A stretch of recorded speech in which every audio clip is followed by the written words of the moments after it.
ఈరోజు బొడ్డు శ్రీధర్రెడ్డిని దారుణంగా హత్య చేసి 8 నెలలు 9 నెలలు కావస్తుంది. ఈ 9 నెలల నుంచి కూడా ఎవరైతే దోషులు ఉన్నారో వాళ్ళని పట్టుకోవటం లేదని బీజేపీ ఆధ్వర్యంలో గతంలో పోలీస్ స్టేషన్లో పోలీసులతో మాట్లాడడం జరిగింది, చెప్పడం జరిగింది. ఈ కార్యక్రమం పోలీసులకు చెప్పిన తర్వాత కూడా సరైన స్పందన లేకపోవడంతోనే ఈరోజు బీజేపీ పార్టీ ఆధ్వర్యంలో మళ్ళీ ఈ కార్యక్రమాన్ని తీసుకోవడం జరిగింది, రోడ్ల మీదకి రావడం జరిగింది. ఈ కార్యక్రమానికి ముఖ్య అతిథిగా వచ్చినటువంటి నాగర్ కర్నూలు జిల్లా అధ్యక్షుడు అన్న ఎల్ఎన్ సుధాకర్ రావు గారికి, అదేవిధంగా మా కన్వీనర్ కొల్లాపూర్ తాలూకా కన్వీనర్ బీజేపీ కన్వీనర్, అదేవిధంగా నాయకులు, వివిధ పార్టీలకు సంబంధించిన అందరు కూడా, అదేవిధంగా వివిధ గ్రామాల నుంచి వచ్చినటువంటి మిత్రులందరూ కూడా నా తరపున శుభాభినందనలు, ధన్యవాదాలు. ముఖ్యంగా తాలూకాలో రాష్ట్రంలో ఏం జరుగుతుంది, ఎక్కడ కాంగ్రెస్ పాలన అంటే దోపిడీ పాలన, దోచుకోవడం తప్ప దీనిపైన ఉన్నటువంటి ధ్యాస ప్రజాస్వామ్యంలో ప్రజాశాంతియుతంగా ప్రభుత్వాన్ని నడిపించాలనే ఆలోచన లేలేదు. 8 నెలలు మంత్రి ప్రాతినిధ్యం వహిస్తున్నటువంటి కొల్లాపూర్ నియోజకవర్గంలో అతి దారుణంగా కిరాతకంగా శ్రీధర్రెడ్డిని హత్య చేసి అన్ని పార్టీలకు సంబంధించినటువంటి వ్యక్తులందరూ కూడా, ఎందుకంటే శ్రీధర్రెడ్డి అనే వ్యక్తి సౌమ్యుడు, చాలా మంచివాడు, అతన్ని హత్య చేయడం అనేది చాలా దారుణమైనటువంటి ఇదంతా. దీని వెనకాలంతా మంత్రికి సంబంధించినటువంటి అనుచరులు ఉన్నారు. అదేవిధంగా అసలు దోషులు ఎవరో తెలుసుకోండి, తెలియజేయడానికి చాలామంది రకరకాలుగా నియోజకవర్గంలో మంత్రికి సంబంధించినటువంటి అనుచరులే ఉన్నారనే ఆరోపణలు వచ్చినప్పుడు నిరూపించుకోవాల్సినటువంటి బాధ్యతాయుతమైనటువంటి మంత్రి ఈ రోజు వరకు కూడా దీనిపైన ఇంకా పోలీసులకు ఆదేశాలు పూర్తి స్థాయిలో ఇచ్చి నిందితులను పట్టుకోవడం కోసం ఎందుకు ఆలస్యం చేస్తున్నారు? అంటే దోషులు దొరకట్లేదా, లేకుంటే దోషులను కప్పిపుస్తున్నారా? మీరు చేసేదంతా దాచుకోవడం లాగానే ఇది కూడా కేవలం దీని వెనకాల ఈ రకంగా మాకు అనిపిస్తుంది ఏంటంటే ఈ మర్డర్ వెనకాల ఖచ్చితంగా మంత్రికి సంబంధించినటువంటి ముఖ్య అనుచరులు ఉన్నారు కాబట్టే ఈ హత్య విషయానికి దోషులను బయటికి రావడానికి భయపడుతున్నారు, అందుకే తీసుకురాకపోతున్నారని తెలుస్తుంది.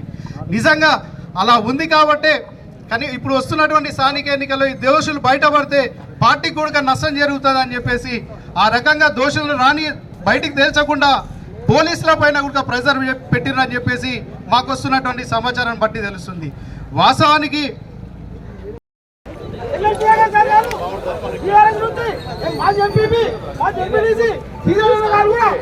దానికి చైతన్యవంతమై ప్రజలకు ఏమన్నా మేము ఉన్నామని చెప్తున్నాం కాబట్టి ప్రజలైనా విలేకరులైనా ఇంపార్టెంట్ గౌరవం ఉంది. విలేకరులు మీకు వేడుకుంటున్నాం, ఇలాంటి తల్లి కోత మంచి మనిషి ఎవరికి వెళ్ళినటువంటి గొప్ప అవును కాబట్టి దయచేసి మిత్రులారా ఇవాళ ఒక నాయకుల మీరు గొప్పదానికి ఎందుకు మీకు ఇంత అన్యాయం పుట్టుకొచ్చింది? తప్పితే కాబట్టి అలాంటి వ్యక్తులు కూడా మీరు దానిగా చేసి దయచేసి కండిషన్ మీరు కూడా మమ్మల్ని అర్థం చేసుకోండి. ఆ తల్లి కాటు పోతపోదు దయచేసి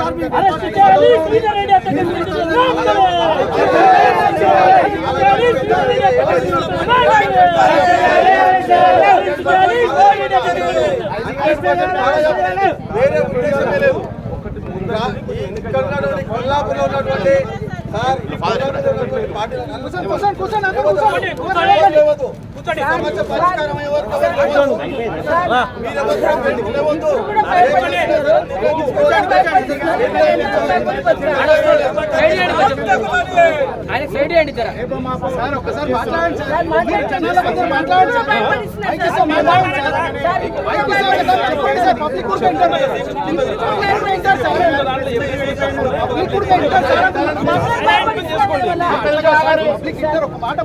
మిత్రులారా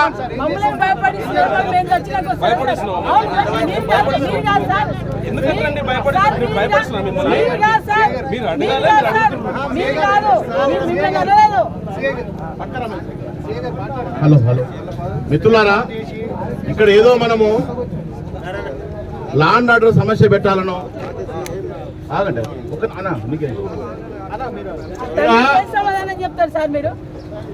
ఇక్కడ ఆలోచించాల్సింది ఒకటి ఉంది. ఇక్కడ మీరు కూడా ఇన్వెస్టింగ్ ఆఫీసర్ అంటున్నారు, ఇక్కడ ఏదో మేము టైం పాస్ కోసమో రాజకీయాలు చేయడం కోసమో దీని చేయడం కోసం అనే విషయాన్ని ఫస్ట్ గ్రహించండి. నెంబర్ 1 మీకు చెప్పింది ఏంటంటే, బాధ్యత కలిగినటువంటి పార్టీగా బాధ్యత ప్రజలుగా ఏం చెప్పినామంటే, మీరు దీనికి తీసుకోవాల్సిన టైం తీసుకోండి అని చెప్పినాము. పోలీస్ స్టేషన్కి వెళ్ళాము, ఆఫీసర్లకు వెళ్ళాము, కేంద్రం దగ్గరికి వెళ్ళాము, కోర్టులకు వెళ్ళాము. అన్ని వెళ్ళిన తర్వాత క్లియర్ కట్గా మీకు సంబంధించి వెనక ఉన్న వాళ్ళు బయట ఏం చెప్తున్నారో వింటున్నాం. రోజు వాళ్ళది ఎనిమిది మస్తయింది. ప్రజలంతా ఖచ్చితంగా ఇది మర్డర్ ఎట్లయిందో చెప్పుకుంటున్నారు. దానికి కాదని నిరూపించాల్సిన బాధ్యత మీకుంది. ఒక్కసారి మీరు ఆలోచించండి సార్. మాకు అందరికి మీరు చెప్పడానికి వచ్చింది కదా, కొడుకును ఓట్టుకొని 9 నెలలుగా నరక వేదన అనుభవించుకుంటూ ఉన్నటువంటి ఆయన 4 క్వశ్చన్లు వేసిండు సార్ డిఎస్పీ గారికి. ఆయన క్వశ్చన్లకు ఆన్సర్ చెప్పడానికి మీకు ఎందుకు వస్తలేదు? ఒక తండ్రిగా అడుగుతున్నాడు, తండ్రిగా కోర్టుకు వెళ్ళిండు, తండ్రిగా పాటలు రాసించిండు, తండ్రిగా రోడ్డు మీద పోయిండు. తండ్రికి ఎంత పోయినా కూడా మీరు దాన్ని ఏమాత్రం పట్టించుకోలేదు. నిజంగా కూడా అందరికీ డౌట్ వస్తుంది. ఇప్పుడు మొదట్లో మాకు లేదు డౌట్, ఇప్పుడు డౌట్ వస్తుంది. ఎన్ని రోజులు, వారమా, 10 రోజులా, నెల రోజులా, ఎన్ని రోజులు ఆలోచించాల్సి ఒక్కసారి ఆయన వేసే 2-3 ప్రశ్నలకు మీరు జవాబు చెప్పండి, మీకు అర్థమైతే ప్రజలు చెప్పండి. మీరు అడగాల్సిన అడగండి. సార్ పాత సీఏ మా ఫోన్ కూడా మా ఫోన్ కూడా పోయాడు. ఇంతవరకు ఏం లేదు సార్. నేను అడిగిన ఈ ఫోన్ వల్ల మీరు ఏం చేసింది సార్? ఎవరన్నా నిందితులు పట్టుకుంటురా? ఎవరిని పట్టుకోలేదు, నా ఫోన్ ఎందుకు ఇస్తారు? మళ్ళీ మీ అందరి పాత్రలు ఉన్నాయి సార్ దాంట్లో. మీ పోలీస్ డిపార్ట్మెంట్ ప్రతి ఒక్కరు ఉన్నాయి. కాల్ డాట్ అడిగింది మీరు అప్పుడు? అడిగిన నేను ఫస్ట్ ఏం చేసిన, నేను ఫస్ట్ అడిగింది ఎస్ఐది, సిఐ ముగ్గురిది అడిగిన నేను. ఆ తర్వాత మా ఊరిలో అనుమానితులు నాకు 6-7 మంది ఉండాలని చెప్పి కంప్లైంట్ చేసిన. మీరు ఎందువరకు ఇంతవరకు వేయలేదు? 9 నెలలు సార్. 50 మంది సార్ చేసినది కదా సార్. మీ ఫోన్ డేట్ ఎందుకు నేను అడిగింది అదే ఒకటి సార్.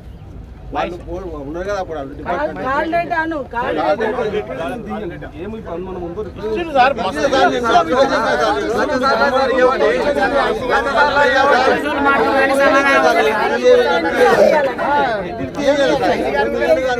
సరే సార్, ఓకే. ఇప్పుడు మీరు లా అండ్ ఆర్డర్ కాపాడేవాళ్ళు మిత్రులారా, ఒక విషయం వినండి. ఇంకా ఈరోజు ఇదేదో చేస్తున్నామని చెప్పేసి, ప్రజలకు ఇన్కన్వీనియన్స్ కలిగిస్తున్నామని చెప్పేసి, మన మీద రోడ్ల మీదకి వచ్చామని చెప్పేసి వాళ్ళ యొక్క లా అండ్ ఆర్డర్ కాపాడడం కోసం మన ముందరికి వచ్చారు. చాలా సంతోషం, వాళ్ళ డ్యూటీ వాళ్ళు చేస్తున్నారు. కానీ ఇక్కడ అదే డ్యూటీ ప్రజలు మొత్తం అడుగుతున్నారు, కొల్లాపూర్ ప్రజలు మొత్తం కూడా అడుగుతున్నారు. ఇంకో విషయం కూడా మీకు తెలవాలి. ఎన్నికల ముందు పోలీస్ వ్యవస్థ ఏం చేస్తుంది? పోలీసులు ఈ రోజు క్లియర్ కట్ గా సార్ మీరు అర్థం చేసుకోండి, ఎవరి మీద ఏం లేదు. ఒక టార్గెట్ చేసి కాదు, ఒక పార్టీని టార్గెట్ చేసి కాదు, ముఖ్యమంత్రి గారు అనౌన్స్ చేశారు, దోషులు ఎవరైనా కూడా శిక్షించి తీరుతాం అని చెప్పి ముఖ్యమంత్రి గారు చెప్పారు. ఎస్పీ గారు చెప్పారు, మేడం చెప్పింది. అదేవిధంగా డిఎస్పీ గారు చెప్పారు, పోయిన సిఐ గారు చెప్పారు. ఎవరు చెప్పకుండా కామన్ సెన్స్ ఈరోజు భారతదేశంలో పెద్ద పెద్ద తీవ్రవాదులను, దేశ ద్రోహులను 10 రోజులు, 15 రోజులు, నెల రోజుల ఛేదిస్తున్న వ్యవస్థ భారతదేశంలో ఉంది. ఇట్లాంటి వ్యవస్థ మీరు గారా అసలు ఏం జరుగుతుంది సార్? ఈరోజు ఇట్లా అనుమానంతో పోలీస్ వ్యవస్థ ఉంటే దయచేసి బాధ్యత గల నాయకునిగా ప్రజల తరఫున మీకు అడుగుతున్నా. ఏమడుగుతున్నంటే, ఈరోజు ప్రజల అనుమానం మొత్తం పడుతున్నారు, మీ మీద ఏమాత్రం నమ్మకం లేదు. మొత్తం కూడా చాలా దారుణంగా ఒక ప్రజానాయకుడిని ప్రజలు అందరూ చూస్తుండగా ప్రజల ముందల హత్య చేసి ఇంతవరకు కూడా క్లూ రాలేదంటే ఇది నమ్మశక్యంగా ఉందా సార్? సరే, మీ ఆలోచన ఏంది? మీ సజెషన్ ఏంది? అంటే మేము రోడ్ల మీదకి రావద్దు, అడగొద్దు, క్వశ్చన్ చేయొద్దు. ఓకే, ఎన్ని రోజులు? 9 నెలలు. ఒకటి ఎన్ని రోజులు కొట్టాలి? ఇంకా 9 నెలల, ఇంకా 5 ఏళ్ళ? అయితే ఓపిక పట్టుకే మాకు పోయిన పని మనకు రాదు, కుటుంబాన్ని ఎవరు తీర్చలేము. మా బాధ ఏంటంటే ఇంకెన్ని అవుతావో అందరూ భయపడుతున్నారు, ఊళ్ళల్లో మొత్తం ఉండలేకపోతున్నారు. ఈ విషయాన్ని మీ దృష్టికి తీసుకురావాలి, దాన్ని మీరు కాపాడాలి, దాని నెంబర్ మీరు వాడాలి. కాకుండా ఇవాళ మీరు వచ్చినామని చెప్పేసి ఈరోజు ఒకసారి గమనించండి సార్. మేము యాక్చువల్గా ఏం చేసినామంటే, నెల అయింది కదా సార్, ఏం చేయాలని వచ్చినాం. కానీ మీరు మొత్తం కూడా ఆల్రెడీ ప్రిపేర్ అయ్యారు మొత్తం.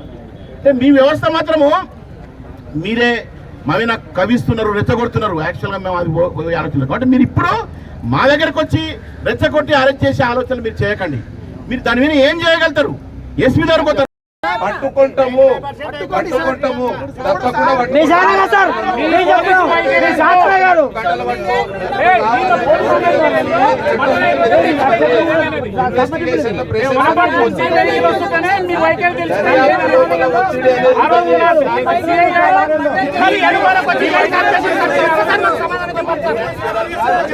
కేంద్ర హోంశాఖ సహాయ మంత్రి గారు కూడా ఐజీ గారికి చెప్పడం జరిగింది.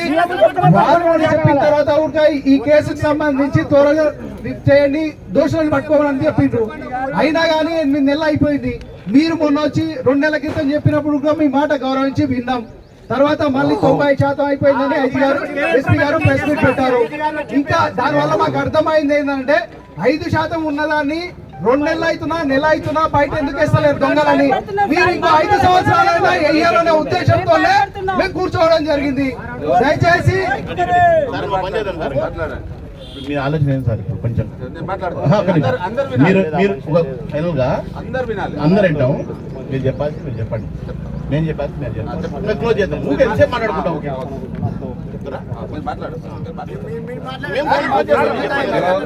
ఒకటి మాట్లాడండి.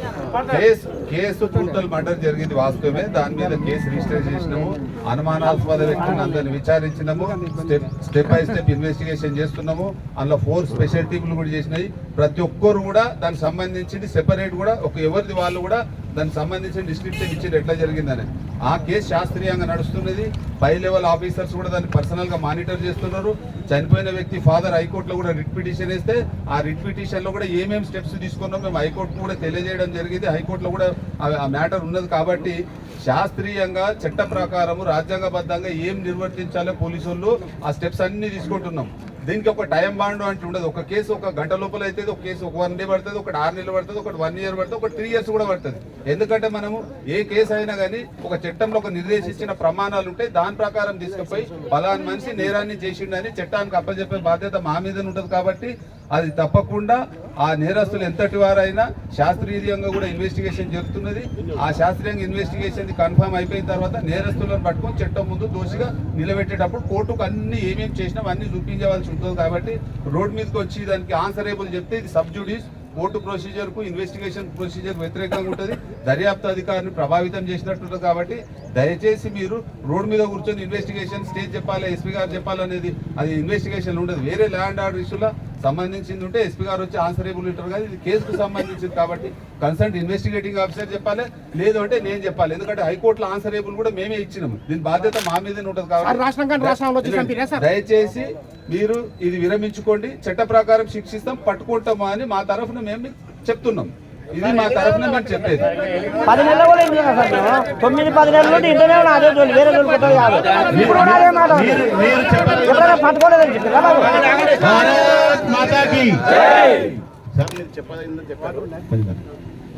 విషయం పెద్ద డిస్కషన్ ఏం లేదు సార్. ఇది మీరు ఒక ఇంట్లో జరిగిన హత్య, ఒక ప్రైవేట్ హత్యకు సంబంధించిన దానికోసం కూర్చున్న వ్యవహారం కాదు. ఓ హత్యను ప్రైవేట్ తీసుకొచ్చి ఎస్పీఆర్ మమ్మల్ని చెప్పాలని డిమాండ్ మేము అంత చిల్లిగా అని చెప్పలేదు. ప్రజెంట్ కొల్లాపూర్ మీకు తెలుసో లేదో ఆ తెలిసిన కాముంటారో మాకు తెలియదు. కానీ ప్రజెంట్ కొల్లాపూర్ ప్రజలు మొత్తం చర్చించుకునే అంశం ఏంటంటే ఇది మరీ ఇంత దారుణంగా అయితే మనం ఎట్లా ఏం జరగబోతుందని టెన్షన్ వాళ్ళకి జవాబు చెప్పాలి. ఆ వాళ్ళకి జవాబు చెప్పడానికి కోసం ఇప్పుడు న్యాయపరంగా ఆలోచించింది ఏంటంటే ఇక్కడ ప్రజల తరపునే, లా అండ్ ఆర్డర్ తరపునే, శాంతియుతంగానే. ఇప్పుడు మాకు ఈ ప్రజెంట్ సిచ్యువేషన్లో అందరూ స్టెప్ బై స్టెప్ వేసినాం. మేము కూడా మీరు స్టెప్ బై స్టెప్ పెట్టబోతున్నాం. మేము కూడా స్టెప్ బై స్టెప్ ఫస్ట్ అడిగినాము, మాట్లాడినాము, కలిసినాము, అది చేసినాము, మనం హెచ్చరిక చేసినాము, ఇద్దరు క్వశ్చన్ తీసుకున్నాము, ఫారం తీసుకొచ్చి అన్నీ చేసినాము. ఫైనల్గా ఇప్పుడు స్టెప్ ఏం చెప్తున్నాం అంటే దయచేసి ఇది మీరు ఇష్యూ పెద్ద చేయకుండా కోసము ఇది పెద్ద ఇగో కాదు, ప్రిస్టేజ్ కాదు. ప్రజల తరపున ప్రజలకు ఈ యొక్క కేసు సంబంధించి ప్రజల కేసు, ఇది ప్రైవేట్ కేసు కాదు, ఇంటి సంబంధించిన కేసు కాదు. ఈ ప్రజల కేసును ఎస్పీ గారు వచ్చి పోలీస్ డిపార్ట్మెంట్ ప్రభుత్వం తరఫున ఆయన చెప్పదలిచింది చెప్తే మేము వింటాం అనేది ఒక డిమాండ్. దానికి సంబంధించిన ప్రయత్నం చేయండి. అంతవరకు మేము కూర్చుంటాము, ఈయనే భోజనాలు చేస్తాము. భోజనాలు చేసి కూర్చుంటాం, మీకు సమయం దొరుకుతుంది. 1 గంట సేపు సమయం ఉంది. మేము అందరం భోజనాలు చేస్తాం, మీరు కూడా భోజనాలు చేయండి. ఆ లోపల ఎస్పీ గారు రావడానికి 1 hour టైం పడుతుంది. ఆ ప్రయత్నం చేస్తే ఇప్పటికీ అయిపోయేది. ఆ ప్రయత్నం చేయకుండా మీరు ఏమైనా ఆల్టర్నేట్ పోతుంటే అది మీ ఇష్టం. అది మేము ఆపలేము పోలీసు వ్యవస్థను. మీ పని మీరు చేయండి, మా పని మేము చేస్తున్నాం. క్లోజ్ అది ఇక చేయగలం. మా పని మేము చేస్తాం, మీ పని మీరు రెడీ, దానికి రెడీ మేము అన్ని అంతే మరి ఇక. దాని గురించి ఇంకా డిస్కషన్ శాంతి భద్రతలు పరిరక్షించడానికి ఎంతవరకు ఎక్స్టెండ్ అవుతాం కానీ శాంతి భద్రతలను పరిరక్షించడంలో భాగంగా అన్ని చర్యలు తీసుకుంటాం మేము. మాకు బెదిరింపులు ఎట్లా వస్తున్నాయంటే శ్రీధర్ రెడ్డి హత్య జరిగిన తర్వాత డిఫరెంట్ అంటే బీజేపీ అనుకోండి బీఆర్ఎస్ కానీ కొడుకున్నారా మీరు ఎట్లా రాజకీయాలు చేస్తారు, శ్రీధర్ రెడ్డిని ఎట్లా హత్య చేస్తామో అట్లా హత్య చేస్తామని అధికార పార్టీ వాళ్ళ నుంచి ప్రెజర్స్ వస్తున్నాయి. అందుకే మేము దీన్ని కూడా సీరియస్ తీసుకున్నాం. ఎట్లా చేస్తారో దాన్ని పైన పెట్టండి. ఖచ్చితంగా దీంట్లో పోలీసు వ్యవస్థను కూడా పూర్తి నిర్వీర్యం చేస్తున్నారు అధికార పార్టీ వాళ్ళు. దయచేసి మీరు డ్రెస్ వేసుకొని కాంగ్రెస్ పార్టీ పనిచేసినట్టు పోలీసు తీయండి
ఫోటోలు కానీ